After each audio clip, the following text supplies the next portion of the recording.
I'd like you to think very critically about what impresses God. Not that God is lacking anything and he needs us, but he did make us and he loves us. The Bible says that he yearns for the spirit that he made in us. What impresses him? And I want you to think, I don't think that God is impressed with the gifts that he gave you. He's impressed with how you use them. If you've been given one gift, but you're using it to its full potential, God is pleased with you using that one gift more than somebody else he may have given 10 and they don't use them. The parable that comes to mind is when Jesus is talking about who the real servant is. When the father says to the first son, go out into the field and tend it, and he says, oh yes, Father, I'll go, but he doesn't go.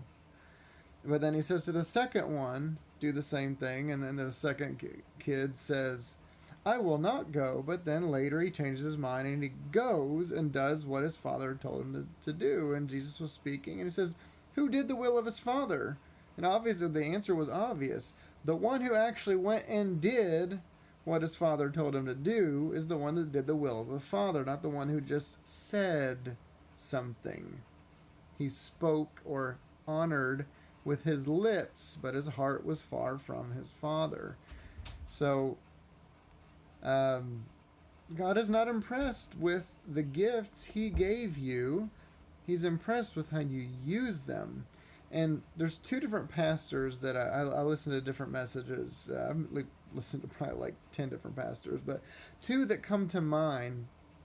There's one that is greatly gifted, from what I can see, in wisdom, prophecy, boldness, the gift of healing, and even of provision, like monetary provision.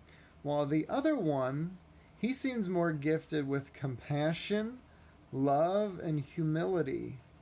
But both of them are utilizing those gifts to the fullest. You can tell, not just by numbers in their church, but just the love that they have for the people they serve.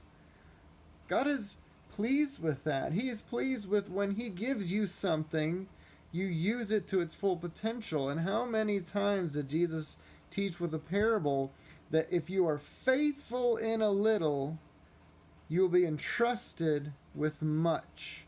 And that has two different meanings. If we are faithful with a little, we'll be entrusted with much in the kingdom to come.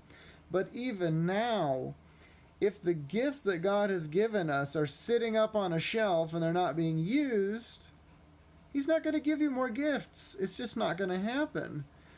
But if he has given you a certain amount of gifts, let's say you haven't been using them for the longest time, when you pick them back up and you start using them to bring people into the kingdom and bless people and heal people, when God sees that you are faithful with what you've been given, he will give you more.